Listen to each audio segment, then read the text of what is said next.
Angela Lim. In tonight's top stories, Prime Minister Lee Hsien Loong kicks off his 3-day visit to Vietnam. On the agenda, boosting economic links and people-to-people ties. This comes as both countries celebrate 50 years of diplomatic relations. Presidential candidate Tan Kin Lian gets the backing of opposition politician and former rival Tan Cheng Bock ahead of the upcoming polls.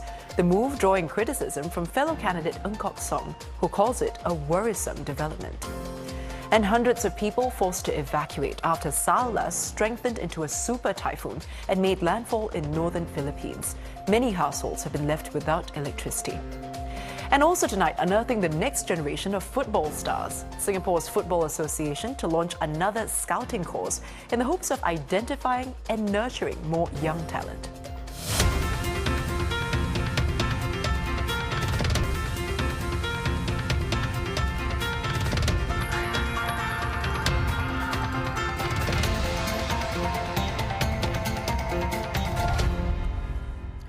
Singapore and Vietnam leaders will discuss further business opportunities with collaborative industrial parks set to play a key part.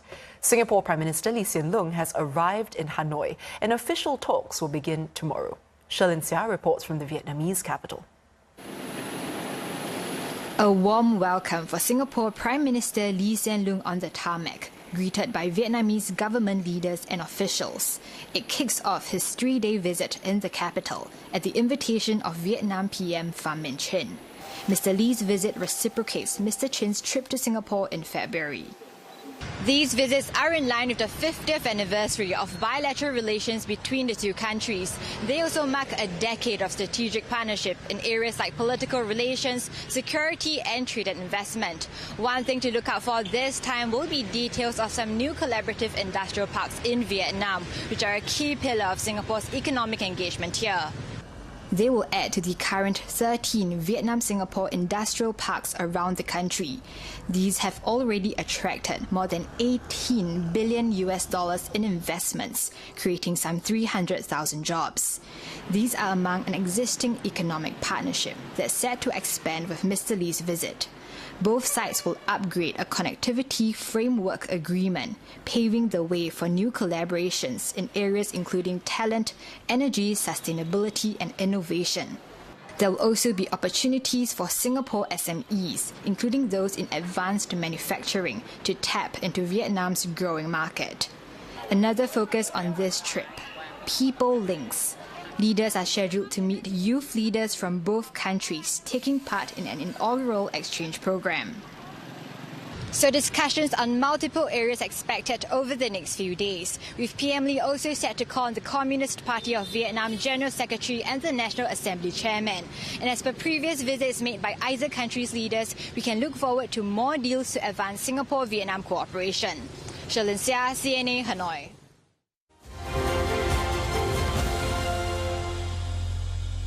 Two former presidential candidates now back Mr. Tan Kin Lian's bid to be the next head of state.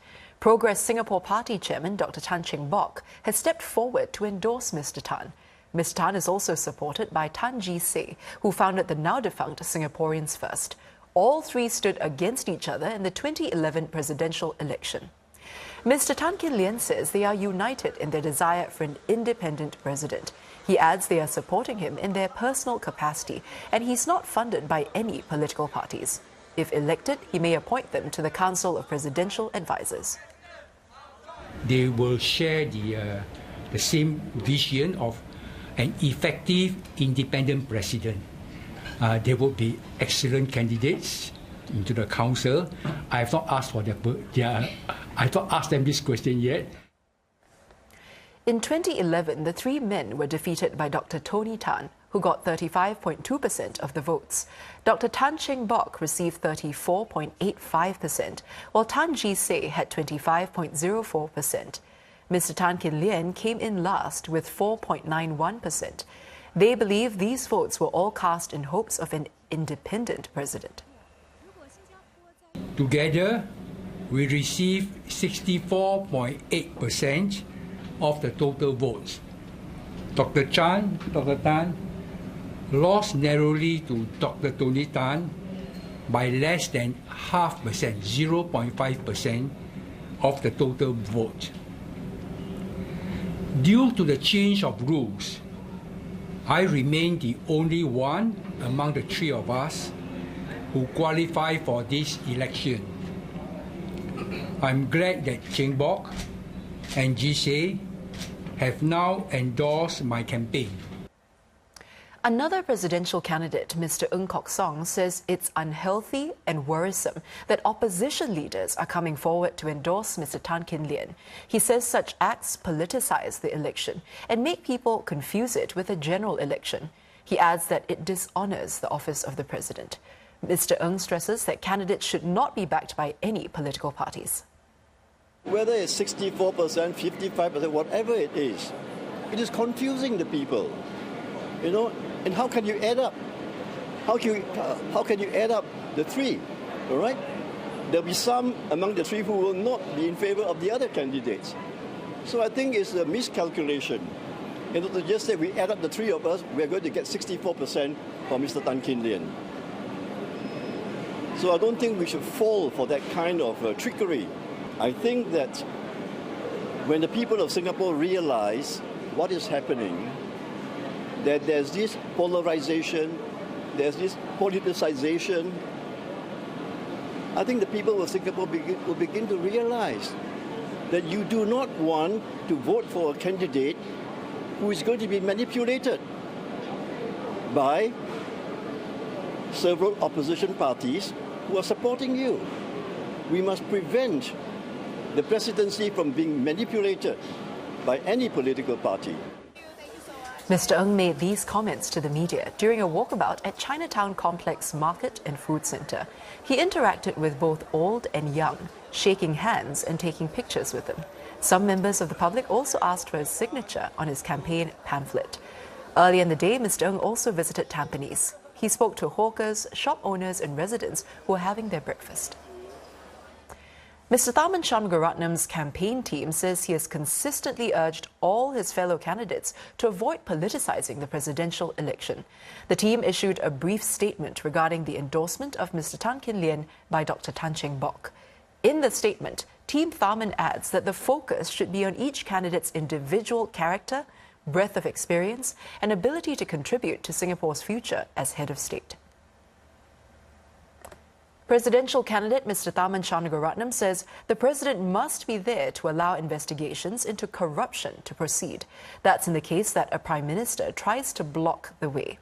He and fellow candidate Mr. Ng Kok Song were asked about corruption on a pre-recorded show by the Straits Times. They were each given a minute and a half to answer questions from young people. The third candidate, Mr. Tan Kin Lian, declined to go on the show. If a politician is corrupt, in small ways or big, it corrupts the whole system. So the president has to be especially sensitive to any indiscretion that involves personal gain by politicians. System has worked quite well so far. No prime minister has ever denied a request by the director of CPIB for an investigation. But you never know in future. Mr. Ng Kok Song says Singapore's elected presidency was set up precisely to prevent potential corruption in the political system. For instance, the squandering of reserves by a corrupt prime minister or the appointment of favoured friends to public service roles. If I come across a situation where I suspect corruption in the spending of our reserves, when I suspect corruption in appointing untrustworthy people to key public service positions, I will object. I will exercise my veto. And still ahead on News Tonight, expressing dissent in a novel way, tell you how Chinese citizens are protesting against Japan's controversial Fukushima wastewater release plan. Plus, a routine multi-nation military exercise turns deadly after one aircraft crashed in northern Australia. My Mitsubishi Electric StarMax aircon saves me energy and money. It's easy to clean and is so quiet.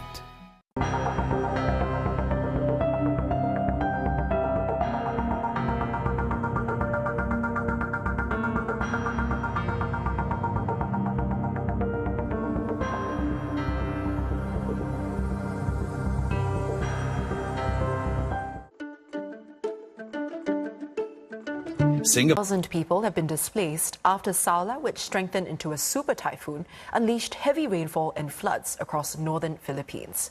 Footage on social media revealed the extent of destruction caused by the heavy rains.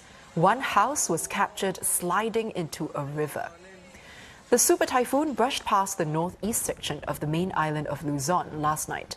A large portion of Cagayan, a province northwest of capital Manila, is suffering from an outage due to downed power lines.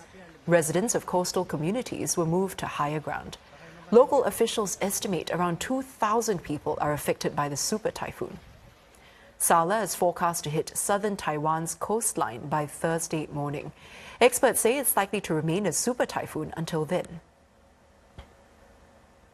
Japan's Environment Ministry has confirmed that no radioactivity has been detected in seawater near the Fukushima nuclear plant. Japan has been carrying out its plan to discharge treated wastewater into the Pacific Ocean since last Thursday.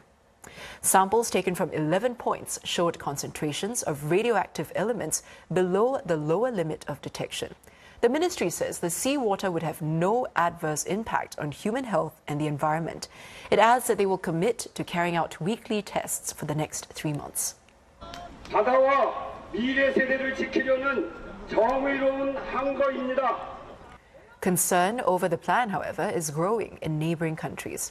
South Korean lawmakers today joined a protest near the Fukushima plant itself today. Demonstrators want the plan stopped and for the radioactive water to be stored in tanks instead. Well, China too has opposed the controversial plan, and Tokyo is now asking Beijing to ensure the safety of Japanese citizens in China from backlash and harassment. This comes as Chinese users have been posting Japanese phone numbers on social media and urging others to call them. A wide range of businesses in Japan have reported receiving hundreds of angry phone calls on day one of the wastewater discharge. Some Chinese social media users have been sharing videos of themselves making the phone calls.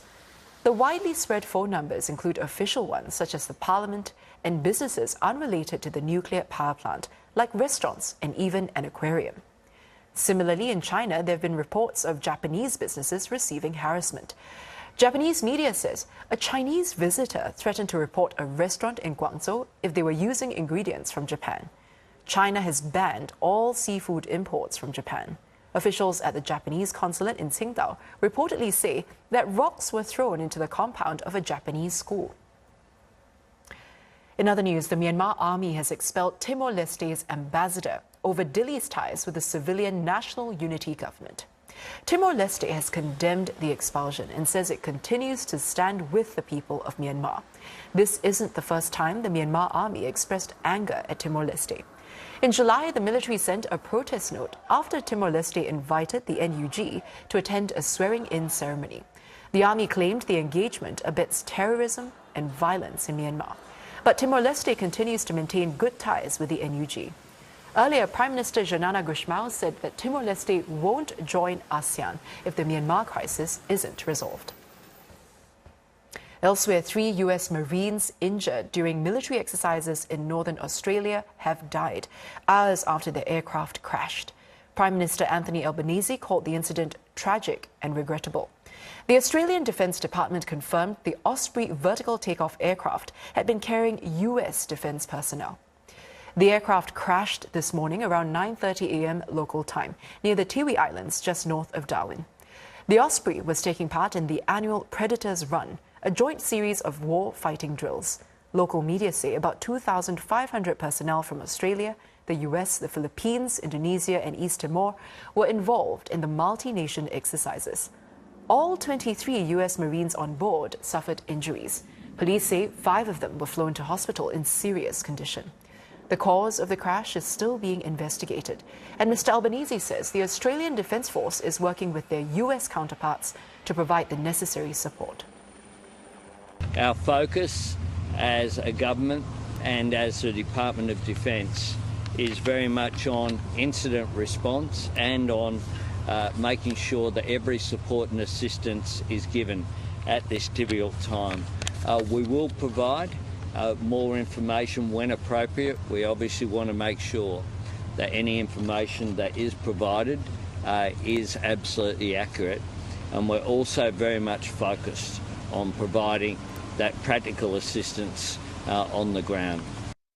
So we acknowledge that this is a terrible incident. The Northern Territory Government stands by to offer whatever assistance is required. We have stood up a number of systems in the Northern Territory to respond to this incident. We are well resourced and well practiced in the Northern Territory in responding to emergencies. Russian investigators have confirmed that Wagner chief Yevgeny Prigozhin was killed in a plane crash last week following forensic testing. 9 others on board the plane have also been identified. The crash happened after the plane took off from Moscow last Wednesday, killing all 10 people on board. Passengers included Mr. Prigozhin's right-hand man, who helped found the Wagner Group. Mr. Prigozhin's death comes 2 months after he mounted a mutiny against Russian President Vladimir Putin. Kremlin spokesman Dmitry Peskov has described the incident as tragic, while denying all rumors of foul play. Russian officials have opened an investigation into air traffic violations since the crash. And coming up on News Tonight, on the lookout for the next Fandi Ahmad, we find out how Singapore's Football Association is trying to beef up its talent pool. Plus, moving away from just ancient artifacts, a look at what museums are doing to rebrand in order to stay relevant.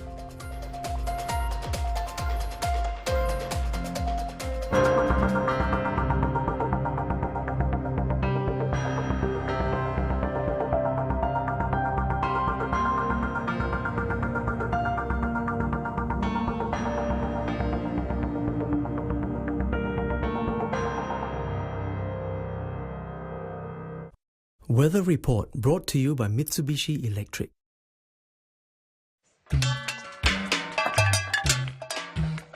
The 11 suspects allegedly involved in a deadly fight along Orchard Road last Sunday were brought back to the crime scene today. 29-year-old Azvain Pachan Pillay Sukumaran was among them, and he's been charged with the murder of 29-year-old Muhammad Israt Muhammad Ismail. Azvain was taken around Concord Hotel and Shopping Mall, flanked by plainclothes police officers. 9 others were charged with rioting with dangerous weapons. Another man is accused of voluntarily causing hurt with a dangerous weapon, and the men will return to court next week. Well, Singapore's Football Association is looking to beef up its new talent identification department in hopes of unearthing gems that can take the Lions to the next level.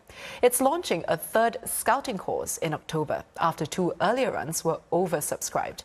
The association claims that these courses were planned even before recent poor results on the international stage. Lauren Ong with more. An ordinary night of football for these under-21 league players. But in the stands are no ordinary spectators. They've been busy scribbling down notes, who's scoring, who's making the goals, and who seems tough both mentally and physically. It's homework set by the Football Association of Singapore, which is looking to unearth the country's next football stars. With more of these guys on the ground, the hope is that they can help nurture Singapore's new pool of young talent. It's actually a key priority of the Football Association lately, having launched a slew of other initiatives specifically to help scout and nurture these young players.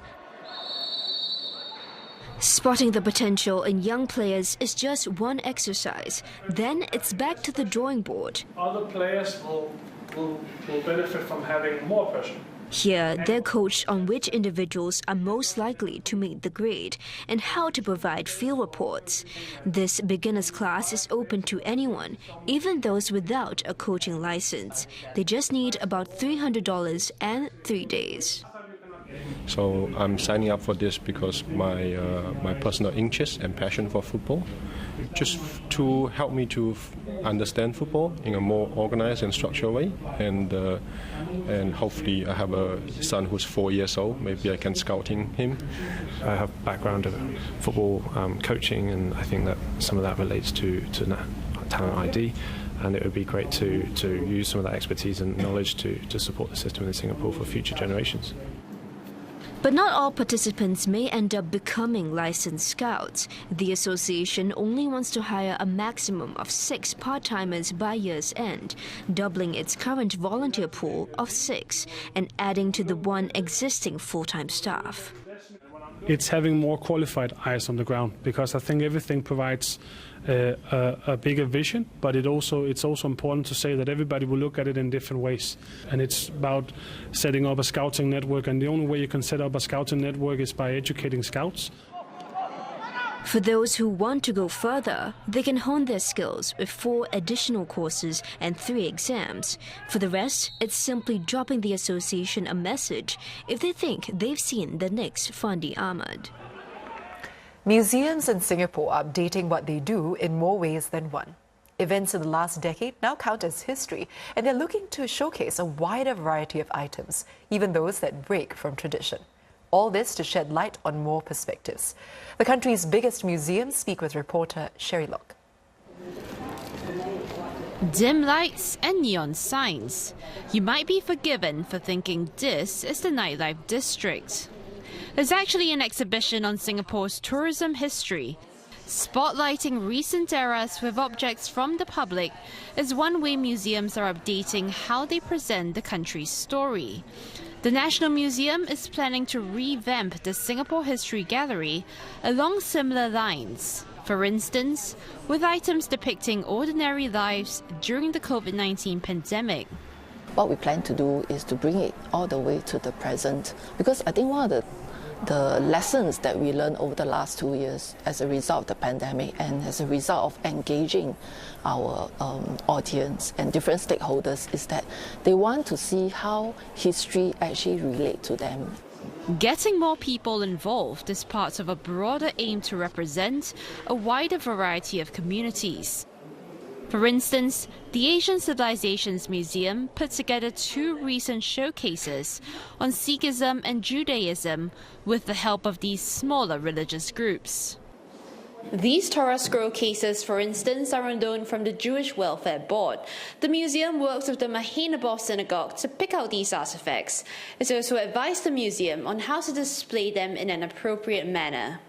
It also hopes to showcase Taoism and Zoroastrianism soon.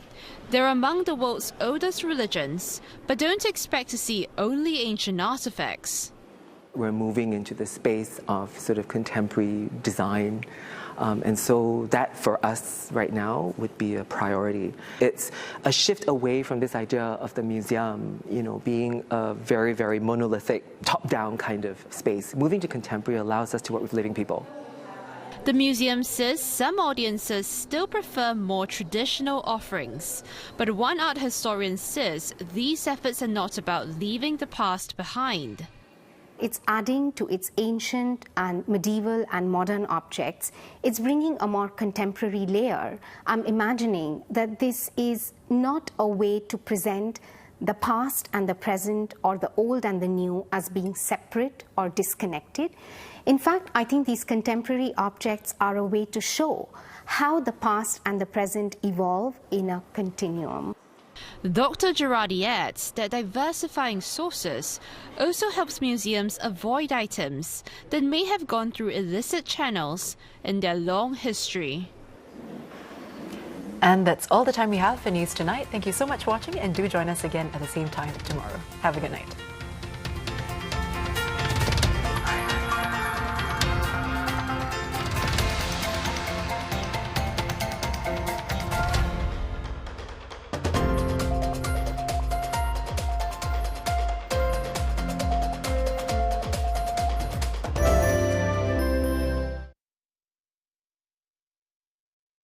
This program is available on demand for free on